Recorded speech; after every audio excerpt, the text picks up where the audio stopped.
One of the most popular rectifiers used widely in industrial applications is a three-phase full wave rectifier or three-phase diode bridge rectifier. So this will result in a 6-pulse operation. That means you have 6 sections of input waveform in one cycle of the output voltage, and the connection is very similar to the single phase bridge rectifier, except that we have 3 sources, AC voltage sources, VRN, VYN and VBN.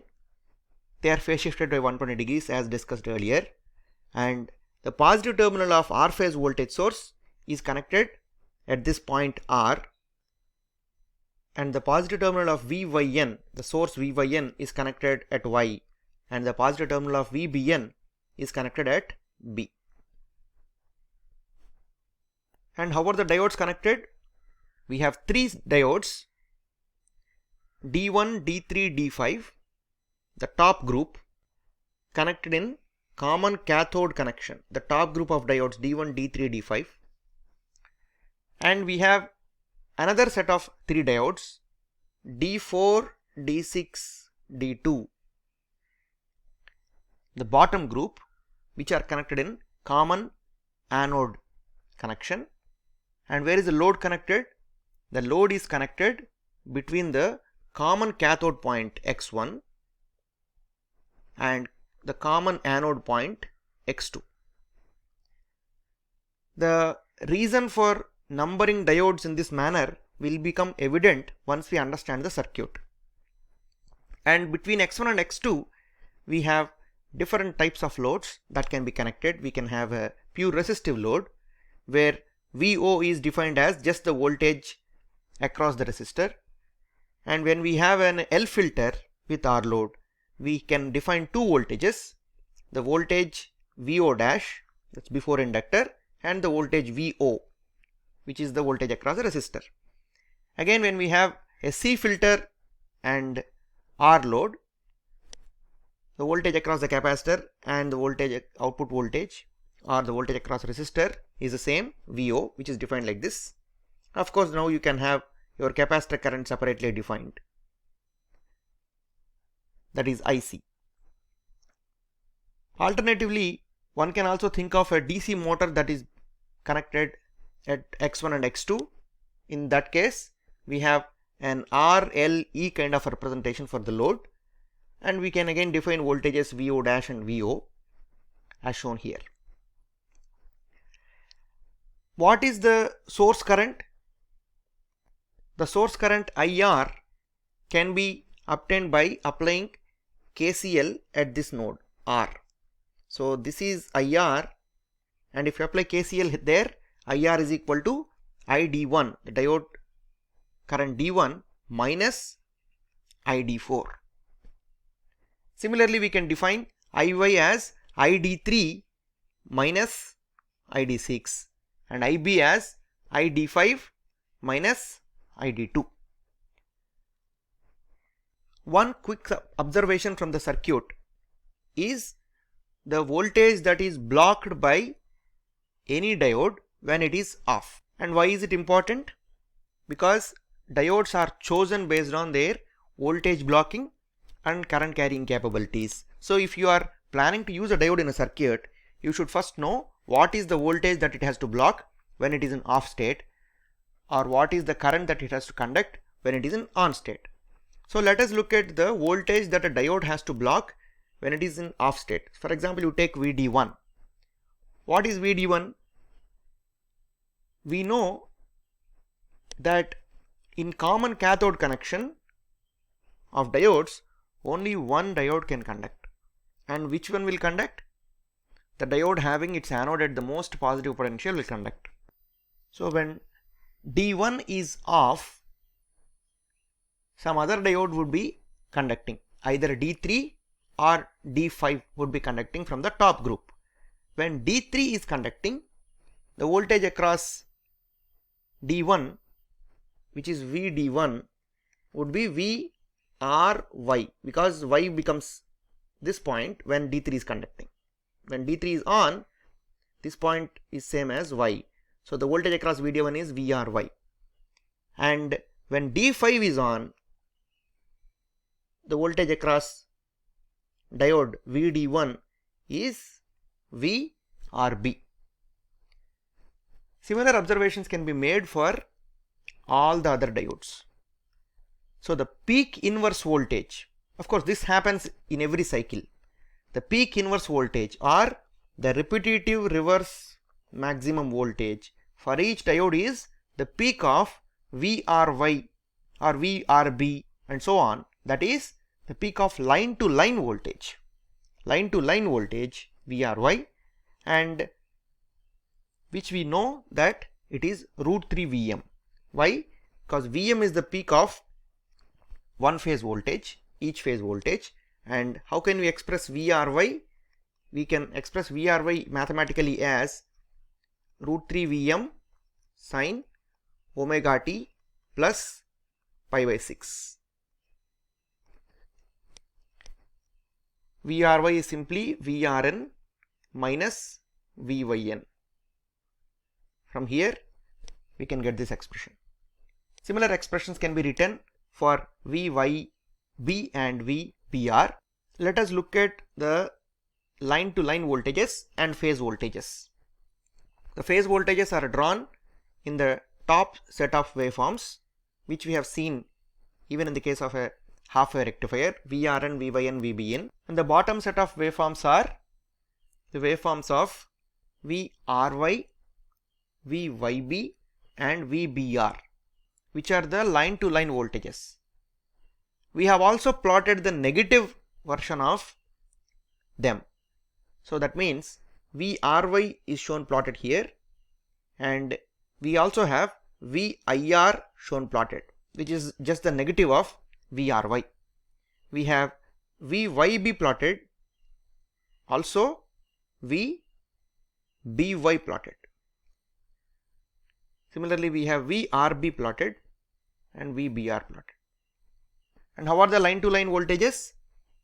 VRY, the line to line voltage or the voltage between R and Y, will have its positive zero crossing 30 degrees before VRN, because it is sine omega t plus pi by 6. And VYB will have its positive zero crossing 120 degrees after that of VRY. That means at 90 degrees. Similarly, VBR will have its positive zero crossing yet another 120 degrees later, that is at 7 pi by 6. How do you know which states are prevalent in this circuit? We need to look at the common cathode and common anode connections of diodes. So D1, D3, D5 are connected in common cathode connection, and D4, D6, D2 are connected in common anode connection. And the anodes of D1, D3, D5 are connected to the points R, Y, B respectively. Similarly, the cathodes of D4, D6 and D2 are also connected to R, Y, B respectively.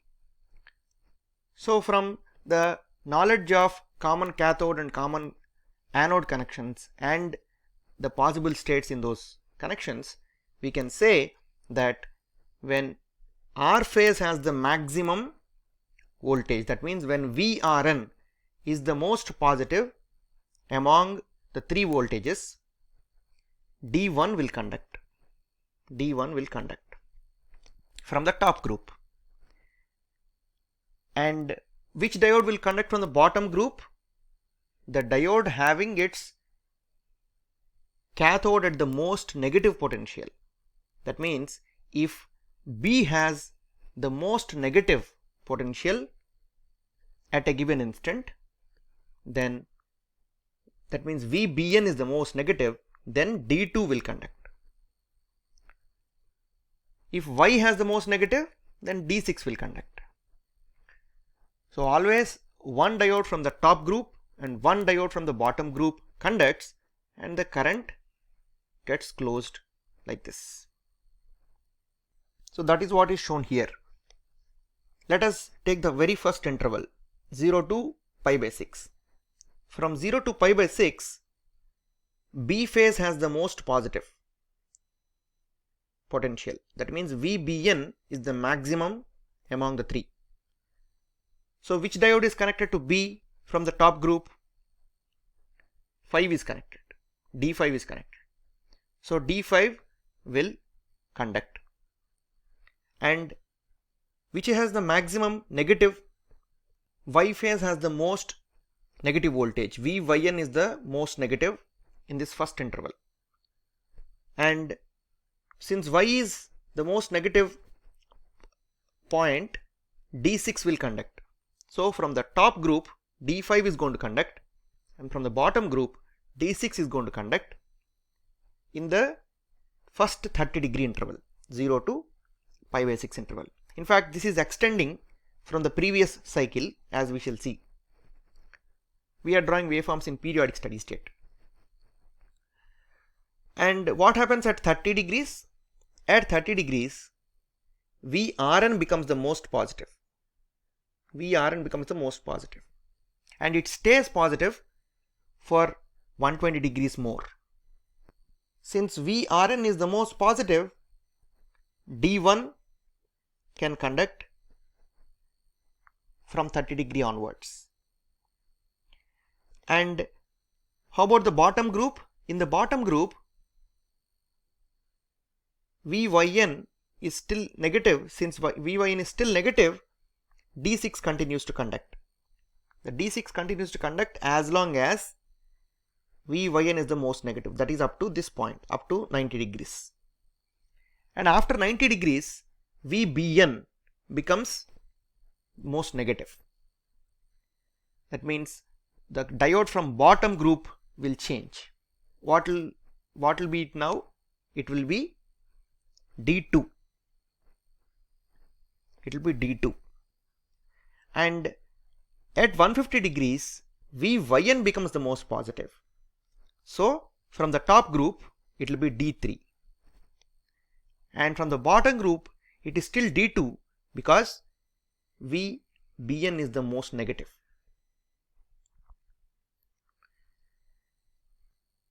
Similarly, we can arrive at the diodes conducting throughout the line cycle.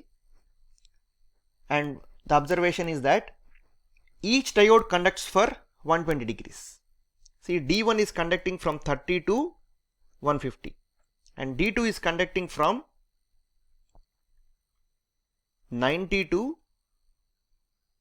210. And always one from the top group and one from the bottom group is conducting. And because of the way that we have numbered diodes, the set of diodes also becomes a cyclic thing. So D5 D6, D6 D1, D1 D2, D2 D3, D3 D4 and so on. If you look at the state of two diodes, if you take a pair of diodes like D1 D2 or D2 D3, they will be conducting together for 60 degrees. And as we see, this D5 D6 state is starting from 330 degrees. So it will extend to the 30 degrees of next cycle. That is what is observed in the very first interval. This is how we can identify the diodes that are conducting in a three-phase bridge rectifier.